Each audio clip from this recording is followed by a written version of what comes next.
Hey everybody, it's Aquila, and this is episode 280 of Lefty Knitter Podcast. Welcome to my channel. This is all about crafting, including knitting, crocheting, sock cranking, whatever I am feeling up to. So I am going to just say today is Thursday, and it's October 23rd, and I try to post weekly. Sometimes it's like every other week. But yes, welcome to my channel. If you're new, welcome, welcome. If you're returning, welcome, welcome again. And I appreciate everybody that comes here and, comments and shares what they're making. And I enjoy sharing what I'm making. So I have some clips I'm going to be throwing in, but I will tell you what I'm wearing. This is the Coorie In Poncho, C-O-R-R-I-E. Oh, I can't remember. It'll be linked down below. I used yarn that was hand spun and a commercial yarn, and I just did striping. I wear this all the time. I work a hybrid schedule, so I work from home sometimes, and my office is in the basement, and it's chilly down here. So I keep this very handy, and I throw it on, honestly, quite often. I think I might make myself another one. Also, I was thinking about making one with DK. This is a DK weight pattern, I believe. If I'm wrong, I'll correct myself. Excuse me. But I want to maybe use some DK weight scraps because I really don't know what I want to make with a bunch of DK weight scraps. I have a bag. Oops, I have some falling out of a bin, but I have a bag. This is all DK weight scraps. Now, some of the bigger ones I could use for color work and maybe hats, but I do have some smaller ones. And I thought, how fun would it be maybe, because I am only wearing this in the comfort of my own home.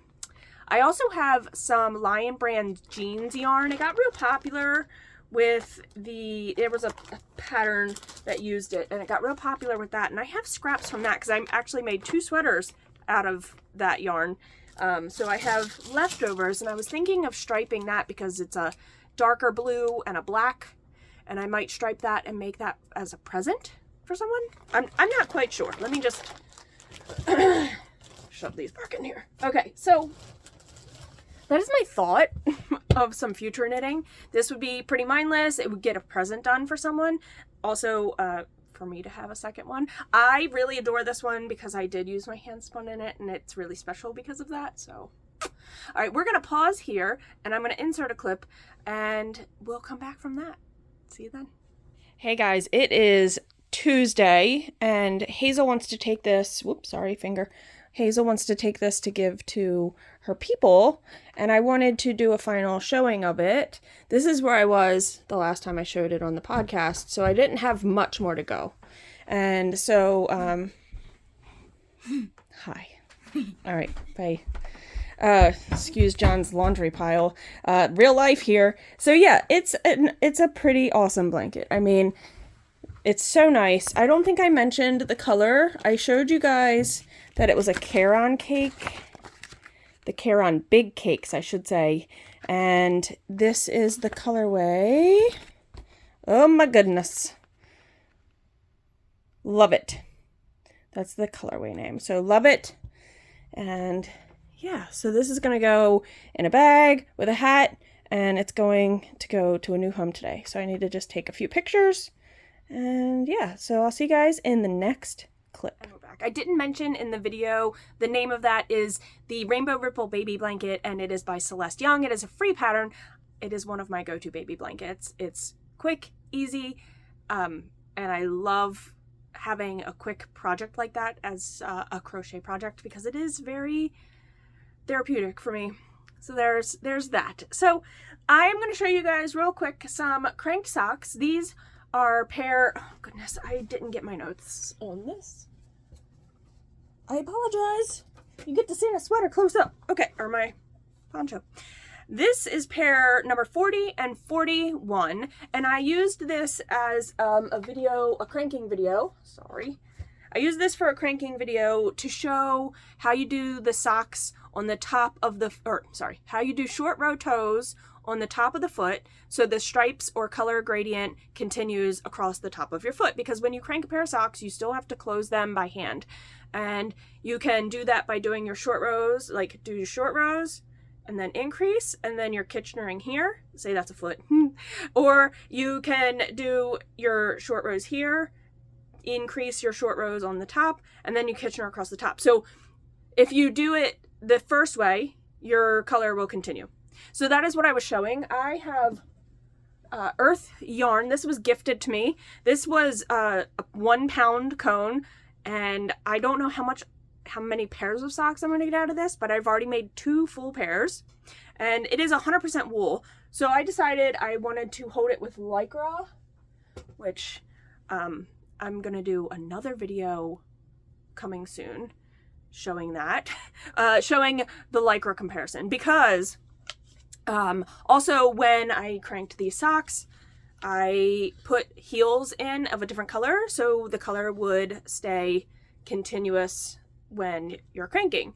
Now this one, the yarn started here, and it went and changed and changed and changed, and then of course when I cranked the second sock, it doesn't look like it continues. I feel like there was some break in the yarn or something. Oh, you know what? Maybe it was this direction. I think I was wrong. It was this direction, because there is a hung hem in here, so there is more green. So it started here and it followed this color progression. The hung hem is in there, so it has more green, and then it continues down here. So I used black Lycra when I knit these socks. So it makes the whole sock a little bit darker because it's the black Lycra. Even though it is cobweb Lycra, it does change the color. So then I cranked a second pair of socks, and this one I held blue Lycra. Was a gift from Kim at Erlbacher. She sent it to me. She had it, I think, in her personal stash, so thank you very much for sending me that.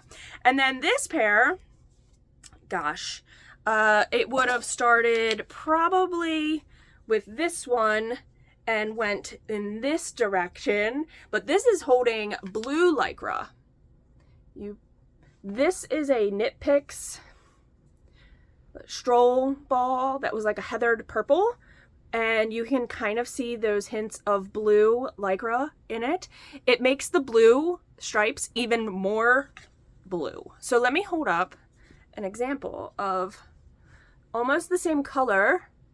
The one on, it's probably hard to see. The one on the top is holding blue Lycra. The one on the bottom, you're holding the black Lycra. So you can see a big color difference in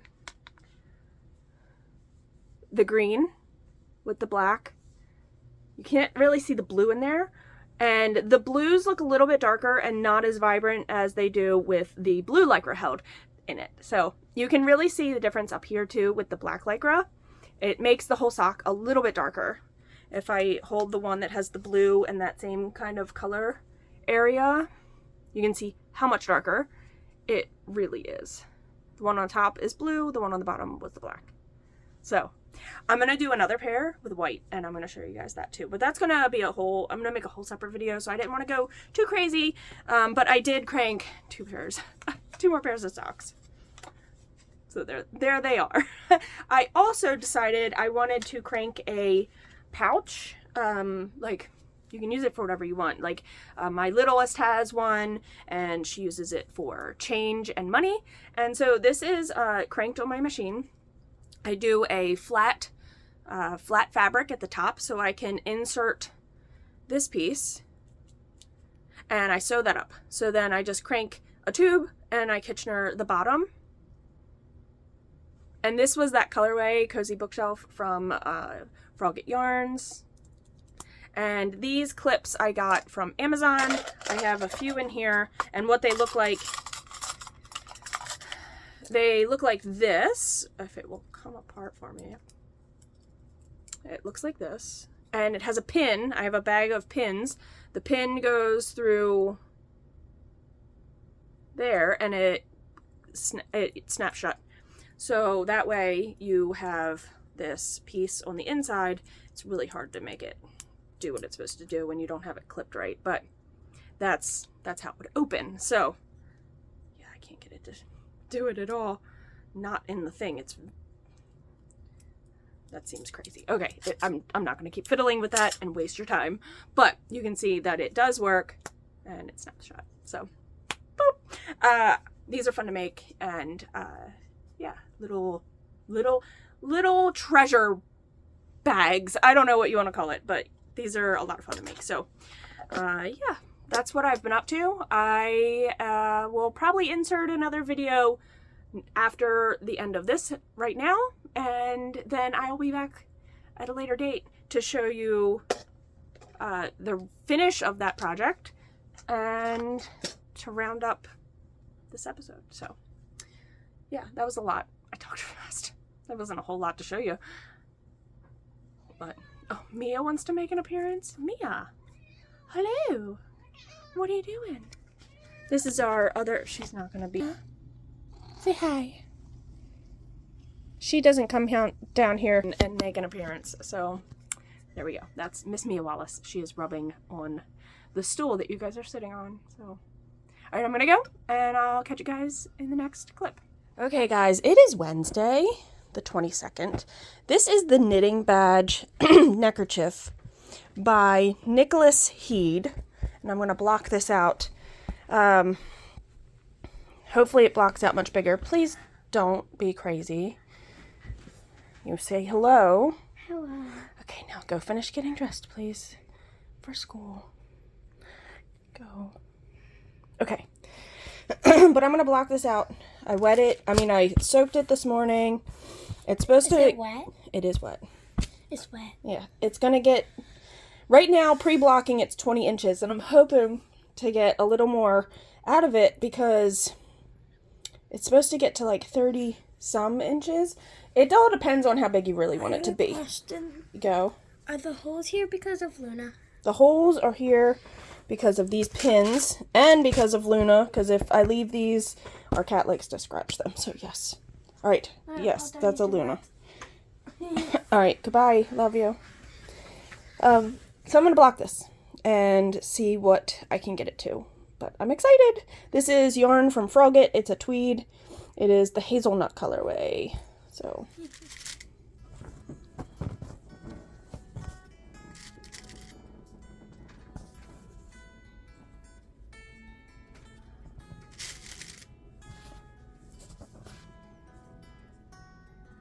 I'm really trying to get more length this way. I'm not worried about the depth of this.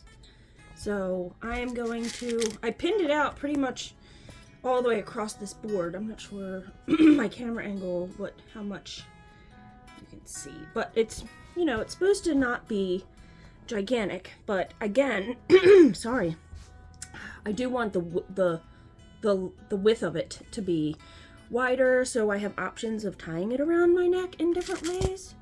So that is the ultimate plan. So I'm gonna secure this just a few pins at the top along that edge, and I'm gonna very lightly pull the bottom because again, I'm not really worried about how deep it is, but I do want a little bit of this drop stitch to open up.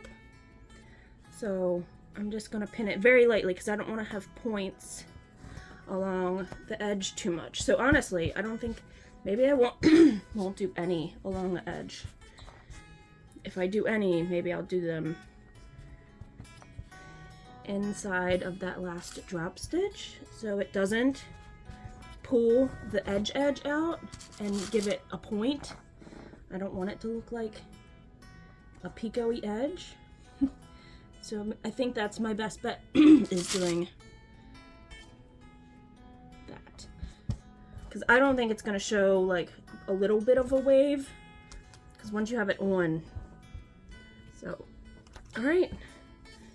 Yep. Pinning it. Let it dry. And we'll see the results later in the episode. I think that's probably plenty of pins.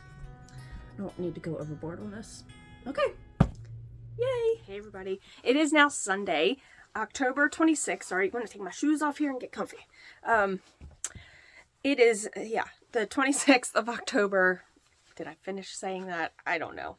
Yesterday we were at the Frederick Fiber Festival. I'll talk about more of that when I talk about all the acquisitions. I feel weird saying that.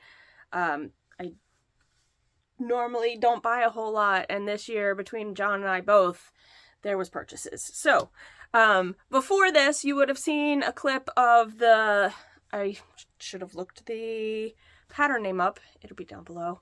But I was talking about how I wanted to block it. So before measurements was 20 inches across the top, and after measurement is 25 inches from here to here. So I have a finished neckerchief, and I haven't like worn it. I've seen them roll it up and wear it, so I thought that was interesting. So they like rolled it up, maybe left a little bit, and then they, of course, I would move my hair. Let's do that just so you guys can see what this looks like. So, and you can tie it. Almost looks like an ascot, I guess, like Fred from Scooby-Doo.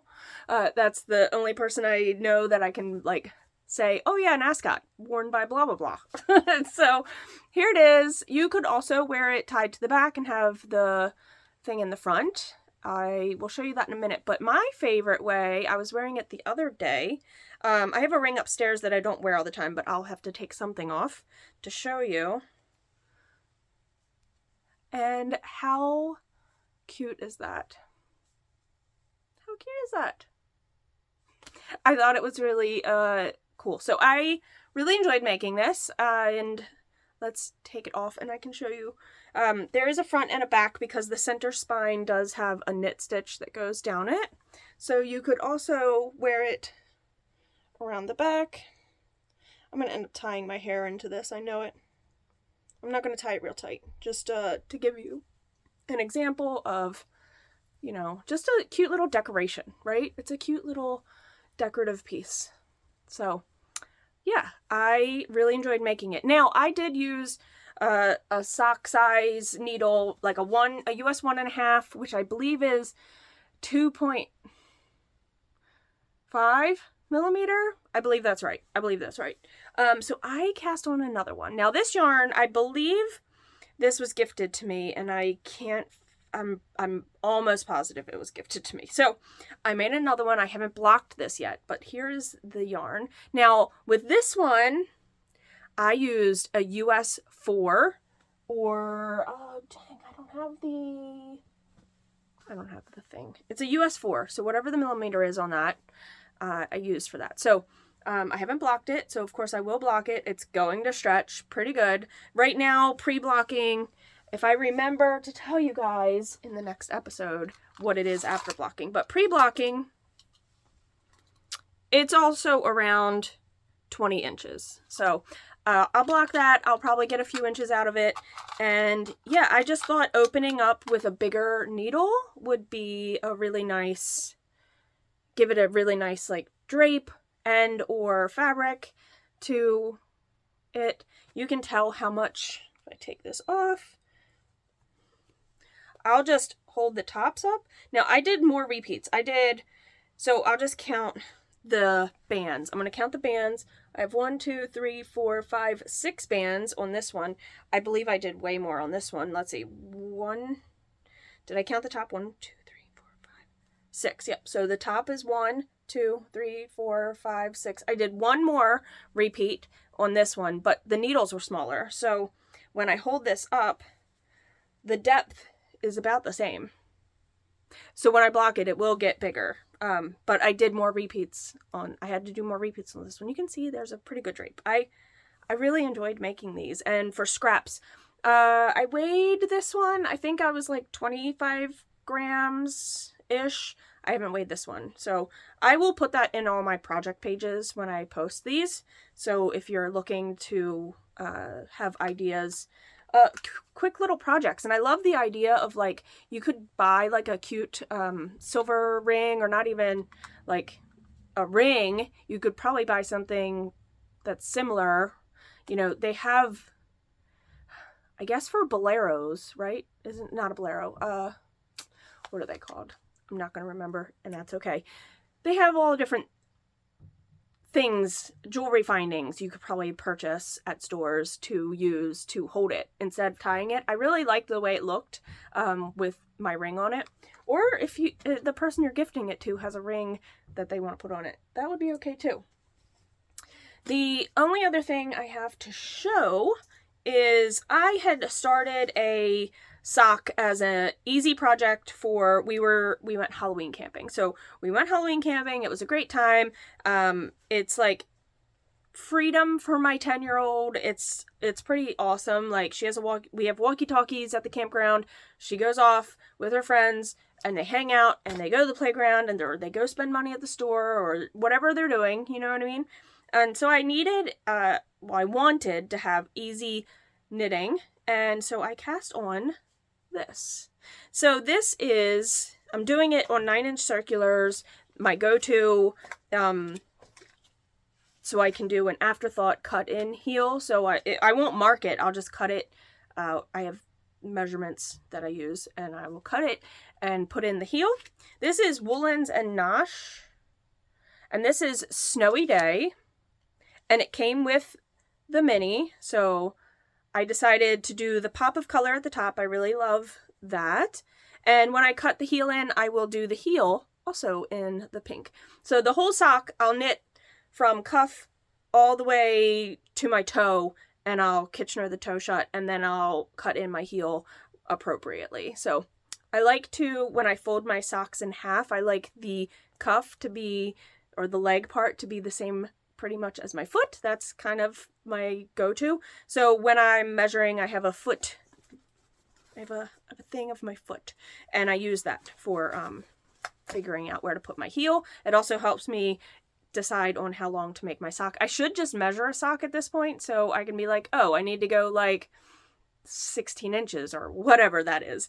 And then I know I would be at a good spot. So this is just very easy knitting because it's all stockinette. It's in the round on these 9-inch circulars, which again, I love doing socks that way. This yarn is a little bit like thicker.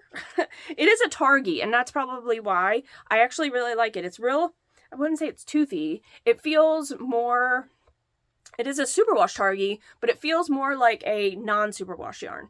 And it's 90% superwash Targhee and 10% nylon, and it's a 3-ply, 411 yards in 100 grams. So yeah, I've never knit with their yarn that I can think before. I think I have one more skein of theirs. They were having a deal or sale probably like 2 years ago, and I purchased 2 different from them. I believe I purchased these ones. Goodness gracious, now I'm not even sure.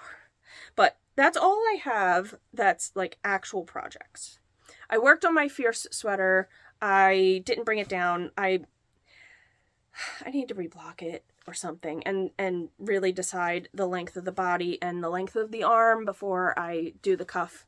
And that's kind of where I'm at. So yeah. So we're going to talk now about Frederick Fiber Fest. Frederick Fiber Fest is at Frederick, Maryland at the fairgrounds, and they do a 1-day show, and they have a spring and they have a fall. So it's 1 day, it's on a Saturday, and they do it in the spring around March or April, and then they do it, it's pretty much the last couple years, I think it's been the weekend after Rhinebeck.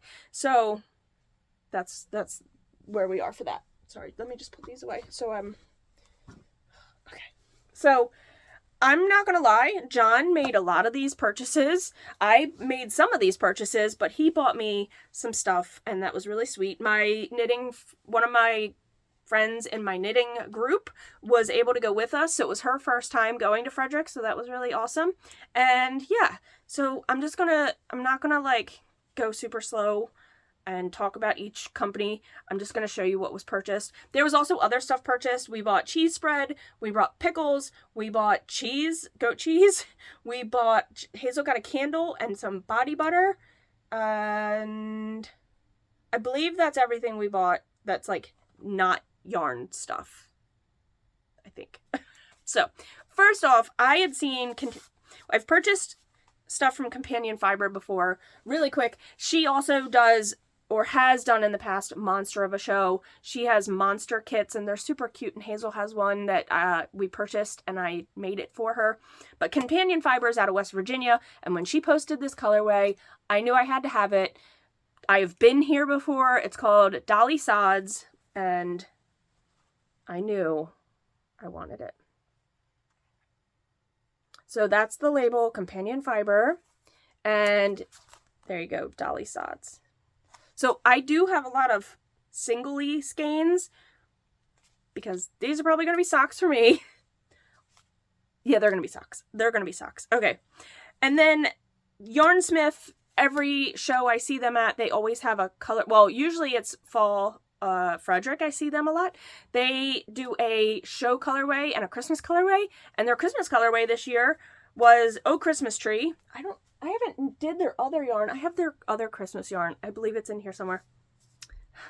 But they do it for $20. So you really can't beat that. So Oh Christmas Tree and the Yarnsmith. And I just thought this was super beautiful. It's all greens and I absolutely love it. Absolutely love it. So this is going to be socks also for me. You know John loves his hats. He bought 2 yarns to make more hats. He said this one has to go first. This is Frogget yarns and their tweed base. And this is Brickyards. It's a BFL tweed fingering. It's 85% 15 Donegal. So Brickyards, this is going to be a photographer hat. And also Frogget in the tweed. This is Sweet Honey. So he wants a hat out of both of these. He's going to have a hat like every color of the rainbow. One day I should just get them all out and take a picture and show you guys because it's actually pretty awesome. All right, another Frogget yarn. I got this one for myself and I want a hat out of it. It is their Halloween colorway, which you can only get until October 31st. So that's soon approaching. So if you want it, you need to get it now. This is Happy Hauntings on their DK base. And this is going to be a hat for me. Because I don't care if it's Halloween colors. I will wear this all winter.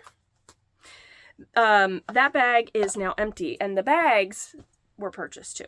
So John purchased these from FlockFest Fiber Arts. This is a sparkle base and it's DK weight and he loved it. And he's like, can you make me socks? And I said, yeah, but if you want a taller sock, you need to buy 2 skeins. So he bought, it's 246 yards and it's called Orchid.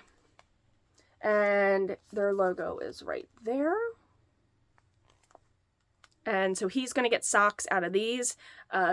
So I will switch it to my 48 stitch cylinder on my machine and crank him some super sparkly socks. He's so excited for all his socks. So again, he loves tall socks. Now this is fingering weight. Oh, the label came a little bit undone. Let me see if I can get that back on. Okay. Woolen vinyl. He sees this every time we see Woolen vinyl, and finally he was like, I'm buying it. It's called Day Tripper. It's from their Beatles collection. All of their yarn is based off of music, and Rachel had done a Beatles themed, well, I think it was a whole collection she had done, but she still carries like, you know, colorways from that. And this is Day Tripper. Woolen vinyl. And then our friend Jenn is Barley Hops and Yarn, and John purchased these from Jenn, and this is, I believe this is from her Peanuts collection, Sally, and this is the Gosa, the beer, you know, fingering, because it's Barley Hops and Yarn, and so this is a fingering weight also, and he wants tall socks in this color, so there we go. That is all the yarn. I know I kind of went fast. So then the other purchases, I had another purchase also from FlockFest, and I thought this was really cool, and I really adore traditional old school tattooing, and this is definitely a design that is mirrored from that look. And it is a knitting and crochet notion storage bin, and it does say FlockFest on the back. I'll show you. It opens up, and you can put notions inside. So I liked that a lot, and I grabbed it. I also thought these were pretty interesting, and they hold darning needles and You can hear they're stitch markers. They're 3D printed. They were $2 for something.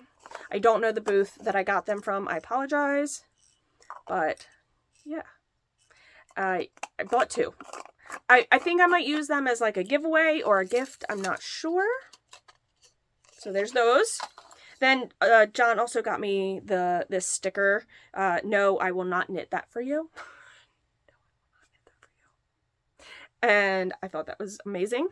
And I don't know, I was talking to Wool and Vinyl, and she pulled out this bag, and she had all these hand-lathed crochet hooks by her dad, and I was like, oh, I need to see your bag of tricks, and I saw the bag of tricks, and I purchased a hook, because I love making those baby blankets. They did not have an H, so I ended up buying an I, which it's really not going to make that big of a difference, but yeah, isn't that pretty, that acrylic? It's beautiful. I love it. So I got that. So the last thing I'm going to show you, John purchased me. I saw this bag. I knew I wanted to go back for it. We had done our final loop and I was in the booth and it was gone. And I was like, damn it. And so he had bought it. He bought it. And I thought, I love this fabric and he loved this other fabric and I like it too. And I'll show you that. But I don't know which size these are. This is called their company is Stash, and it's stashbags.com. The lining is real simple, and look at these coffins with moons, skulls, snakes. I love it. It's beautiful. I liked the colors too.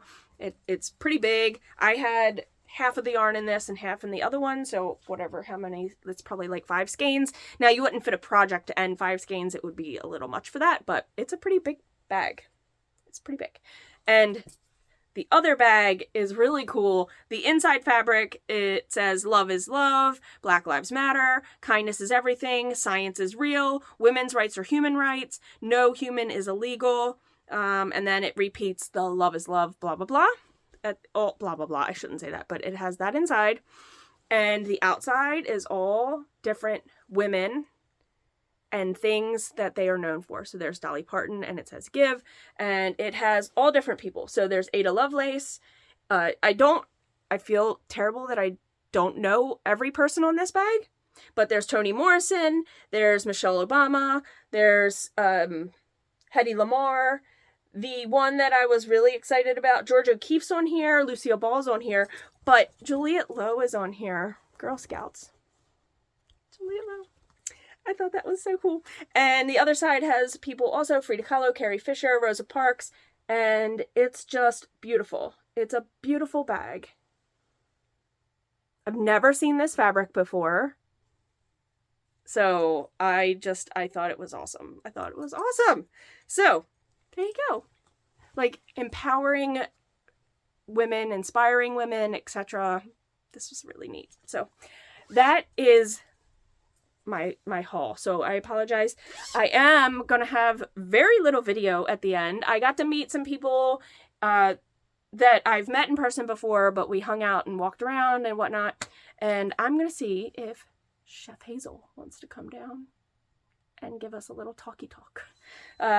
We'll see. If not, it's going to go straight to video. So, let me see.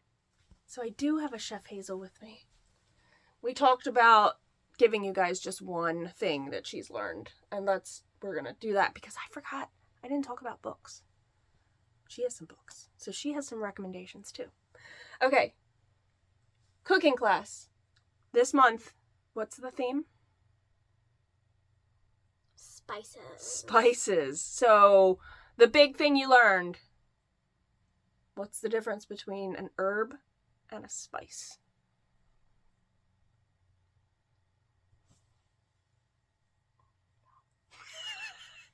What is the herb usually? So if it's like cilantro, what is that part of the plant considered? No, come on, be serious. So herbs are usually the leaves of the plants, right? Mm-hmm. And that means spices are usually what? Any other part. Any other part. The bulk. You did that to yourself. The seed, the bulk. The bulk? The bark. The bark. The seed, the bark, the flower, The root. the root. Yeah. Okay. That's what she's got for you. She made... Now I go bye-bye. Oh, you're leaving? Okay. Sorry. My bestie was calling me. You can't be that loud like that. Yeah. Well, you told me to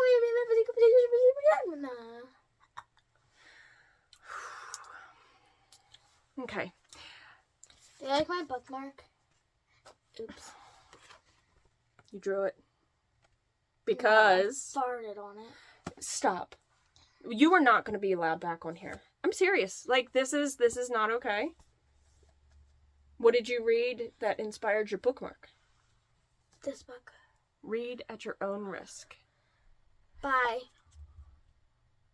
Henry Holt. Oh, Remy Lay. Remy Lay. And what kind of book is this?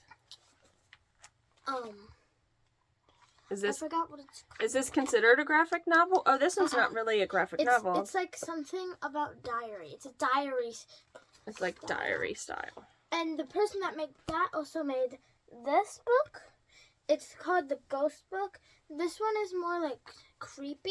Mm-hmm. And this is just about some ghosts. Okay. And one ghost. What age would you recommend these for? That one maybe like... Well, you're 10. Yeah. Maybe like 8 and over. Okay. This one... 7 and older. Yeah? This one's not scary. And what is that one more like, the inside? This one is a graphic novel. So show them what, like, a graphic novel is. So it's almost comic book style, right? My favorite type of book. It is your favorite. And then... Okay. This book, definitely like 10 and older. Mm-hmm. I didn't even finish that one. Woods. Yeah, this one. Yeah, this one's scary. This one, I mean, it says 14 and up, just so you all are aware. But we have also let Hazel watch Walking Dead and some other shows that are more 14 and up age-wise. So, yeah. But this one is not quite graphic novel. I don't know what is that graphic novel? Kind of like a mix. Yeah. And then this book, which is also really good, I would say maybe like 8 or older, depending on what you let your kid watch or so, because the stories aren't really that scary. But maybe some of the graphics. Except for the last part. The pictures are scary, but not really like the actual story. Okay. And you finished all these books. She has really been on a kick of like kid horror. Kid scary, kid horror books. Yeah. And so is one of her friends in her class, so they've been borrowing books from each other, right? Yeah. Okay. And there's also... Okay. Like, that is creepy. Yeah. That's creepy. That's really creepy. Yeah. So there's some creepy stuff. What does it say on the back? Does this one have age? It doesn't. I don't know. But that book is really good. Yeah, so... That book is just a bunch of different stories combined into one. And so is this book. Yeah, it's multiple stories in one book. Where these are standalones. This book isn't it's in a classroom, and the teacher wants to tell make-up scary stories. Well, we didn't say what it was called. Eerie Tales from the School of Screams. Eerie stories. But yeah. Yeah. So everybody just goes up, tells their spooky story. Yeah. And then another person goes up. Yeah. It's weird. Well, you liked it, so... and then one person told the truth at the end, and she was like, you can't tell the truth here. Oh, okay. Well, don't give away the whole story. What if they want to read? Back to books I was reading. She just was done. She was done. Okay. I didn't have many books It's kind of weird, but that's okay. Life happens. So, I was saying The Sight by Melanie Golding. That was about a family and how this one girl has some sort of ability, the sight, and they work as a circus. They're a circus family. So it's pretty interesting how things evolve and change and what she can see and how her powers work. So I enjoyed that one. I didn't, and there is like mystery to it. So she's trying to figure out things that had happened in her past. Then I finished Jurassic Park by Michael Crichton, and I thoroughly enjoyed it.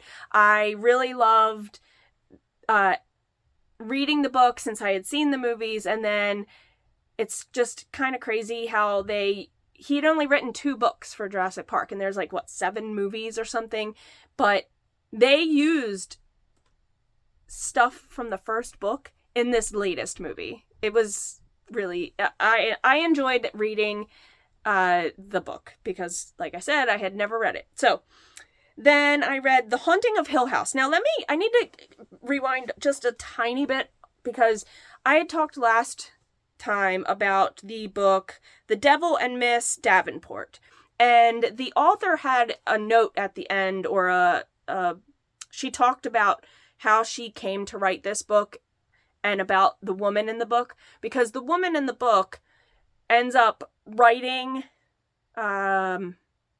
mystery stories or, horror stories, and I don't even know if they were all horror, but either way, she ends up writing stories to make money for her family, to be able to save money to get out of a situation she doesn't want to be in anymore. And at the end, the author's note about this, she brought up a bunch of authors who also had done the same thing back in the 30s and 40s and 50s to make money, a lot of times under another pen name, under a male name, and not under their own name. And it was quite interesting because she brought up Shirley Jackson, who she said wrote The Haunting of Hill House. And I was like, I've seen on Netflix, there's a series. I think there's I don't want to say old movie, but there's a movie that's older, and I haven't seen that yet. I want to watch it. And then I believe there's a remake of the movie also. But The Haunting of Hill House, and I read that, and it was very interesting type of horror thriller type movie for its time. So Shirley Jackson was an author. I had to Google or go on Wikipedia and read a little more. She died at a pretty young age, but she also didn't want to go under a pen name. She wanted to be known as a female author writing this type of psychological stories. And so I found that really interesting, and I was like, you know what? I've heard of this movie, I've heard of this series, I've never read the book, I'm going to read the book. So I read the book. I enjoyed it. I thoroughly enjoyed it, and it was really interesting that so much comes off of that same, like, in the book, these women just aren't taken as, like, serious, I guess. So it was good. It was good. So I finished that, and then the last book that I finished, because I have one that I'm so close to finishing, but the last one I finished was an autobiography, maybe not quite an autobiography, but it was done by a homicide detective, so it is true case stories, and the book is called The Ghosts That Haunt Me, and it's Steve Ryan, and he talks about, like, each chapter is a different case that, like, stuck with him all throughout his career and into retirement, and it's just stories that he will never forget that were part of him being a homicide cop. So that's what I finished. Yeah. The other thing I didn't mention is the Alpaca Festival. So this is the Maryland Alpaca and Fleece Festival, I think is what it's called. Its full official name. We call it the Alpaca Festival. It is at the Howard County Fairgrounds. It is the same venue, the same fairgrounds as Maryland Sheep and Wool. I will be demoing the circular sock machine both days, and that is November 8th and 9th, and I will be in I think they call it the Goat Barn. It's the far barn. It's the farthest barn before you hit, like, the big building, if you know the layout at all. So I will be there. If you want to come say hello, I will be demoing at the Alpaca Festival. So, all right. until the next episode, I don't have a whole lot else. We have been watching Umbrella Academy because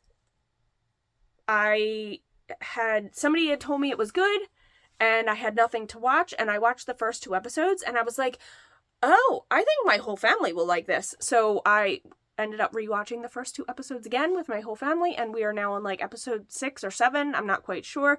Also, didn't realize it was a graphic novel by the lead singer of, oh, I'm gonna mess this up, My Chemical Romance. Is it My Chemical Romance is the lead singer that wrote this? If I'm wrong, I'm sorry. But it's pretty good. I'm enjoying it, and so is my whole family. So that's what I've been watching, other than a bunch of YouTube A&E channel cold case files. Because I love those. I love hearing, I shouldn't say I think it's quite interesting that they are solving murders from like the 60s, 70s, 80s, when DNA was not widely, like our technology is now caught up, right? Our technology's caught up, and they're able to find these killers and people who were in jail at a certain time and also had to get blood, they take their blood. Types of criminals in different states have different laws, I believe, but depending on what you've done as your crime, your blood is taken, your DNA is taken, and your fingerprints and all are taken. And they have been using these databases and finding people that committed crimes other than the ones they're locked up for, and they're able to find, like, have closure for these families. And I find that super interesting that our technology has kind of now caught up. Now, there's cold cases that will probably never be solved because DNA wasn't taken or preserved well, or the original evidence and the DNA and all the stuff like that is gone. So, yeah. But it's crazy how they can use also Ancestry.com and MeU23, whatever that one, there's different ones, and they have experts that now can use the DNA, match it somehow to like a third cousin, like removed, and figure out who the person, their DNA could really be. They'd be like, oh, it was their great uncle. And they somehow can get DNA from them by following them, and they throw away a can or something, or a cigarette, and get DNA, and then they can, it's like, it's pretty crazy. So I find that very interesting. So I watch quite a bit of that. And that's on YouTube for free. The A&E, like A&E is a channel in the United States. I don't know exactly what it stands for. A&E. I don't know. Either way, they have a YouTube channel, and they have like a bunch of episodes of the Cold Case Files. So there you go. All right. I hope you're all well. Like, we're 3 months away until the new year, and that's like all the crunch time of the holidays, and that can be really stressful for people and emotional. So just make sure you're taking care of yourself and checking in on the people you love, and doing all of those things. And until the next episode, I hope you are making things and doing things that make you happy and bring you joy. So yeah, peace, love, and happy knitting. Bye. Strings are attached to these back pieces of warp. Mm-hmm. And you don't mind that I'm videoing? I'm sorry. Not okay. at all. Nope. What are you making? I'm making a piece of fabric that could be used to make a hat, a cap. Could make a bag. Let's see. I'll pass this through. Should Pretty Mom make me one of these? Make you one? I have a loom at home. I do. And then I'm going to take the handle rod. Okay. And I'm going to pull it forward. And that changes. That puts so all the threads that were in the back are now in front. Yeah. And that's pretty much how this works. Oh, that's cool. I was wondering how you were gonna use a comb. They use combs, I guess. I don't know what. Sometimes That's pretty neat. Sometimes I do use a comb. Oh, okay. Just underneath the shawl. Right. Yep. Very cool. Depends on the type of fabric and how stubborn Gotcha. It is. I love it. I love it. And this is basically a 4-shaft loom. Okay. So you just had extra heddles. Okay. So And this is just what you would use like on a regular loom. It tightens on the back bar. I don't know what they're all called, but that's just keeping it tight. Keeps the tension. Okay. Yep. The tension. Yeah. Oh, that's awesome. Okay. Yeah. Thank you. You're welcome. Hello. Hi. Hi. What you doing, baby? Feeding goats.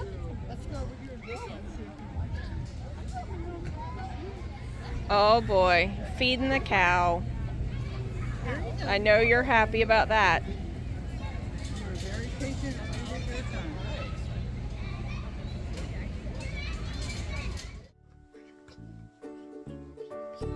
We don't have a cat. Pretend we have a cat. Pretend we have a Pretend cat. Twerk. Okay. Twerk. Bye.